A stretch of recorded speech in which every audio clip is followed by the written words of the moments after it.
Yo guys, this is your artist Tolg, and today I'm gonna draw another split drawing, this time with Goku and Vegeta Super Saiyan 3. Vegeta finally reached that form, so a drawing with two Super Saiyan 3s would be amazing for sure. I was thinking of drawing a pose with crossed arms, and I'm also drawing all of this from the mind, and guys, make sure to watch the whole video so I can reach a bigger audience and grow my channel faster. I appreciate it. So the Super Saiyan 3 form of Vegeta looks a bit different as the hair isn't that long and the hair also grows in the air. It's very spiky and it kinda looks like Vegeta has got an electric shock. It still looks good, I like the design, but in my opinion nothing beats the old school Super Saiyan 3 look. After Super Saiyan 4, that's the best looking Saiyan form. And same as for the new Super Saiyan 4 design, the original is still looking way better, at least in my opinion. So let me know what you guys think down below in the comments.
Alright guys, the sketch looks very good. I love the pose, the muscles, the face expressions, and this way we can also see the differences in the hair very good.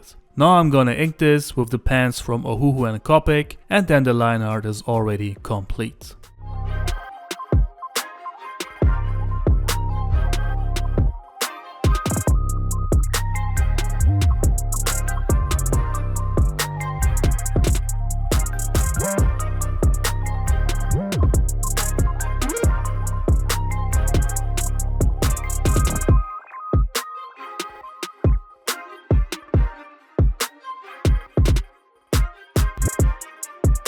Perfect, and as you know from my latest videos, the second layer of ink I'm now doing in the coloring process. That way we can see how important these lines are and how much they improve the drawing. For the coloring I'm using Arrtx and Ohuhu markers, and for the skin I'm using only Arrtx markers. I'm using like 5 to 6 different tones for the skin to give the skin a very detailed and eye-catchy coloring. And this is not a custom drawing. I'm doing this just for fun, and that means that the original drawing, the one and only, is now available on Etsy. So make sure to check it out. For commissions, you can of course message me on Instagram, Facebook and email. The links you can find down below in the info box and in a pinned comment. And if you want to enjoy or redraw this drawing, make sure to take a look at my second channel. Over there I'm uploading all of these drawings uncut and in real time, so subscribe over there as well.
The coloring goes very well, looking amazing so far, and we will continue just like this. And doing the second layer of ink after coloring a body part is more fun to me for some reason. As I said, this way we can see the impact and importance of those lines way better. So let me know if you like it this way as well, or if you prefer a full ink version before coloring. And we will now finish this drawing and then take a look at the final result together.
Okay guys, last touch, and then we finish Goku and Vegeta Super Saiyan 3. I think this is an amazing split drawing, it really turned out great and looks totally badass. As I said, I love the pose, the muscles look great, the proportions are on point, the hair is looking amazing, and overall this is a really cool split drawing. So let me know what you think and like the video, subscribe and check out the info box for all the information. That's it for today. Let me know ideas for more split drawings down below in the comments. Thank you guys for watching and I see you on the next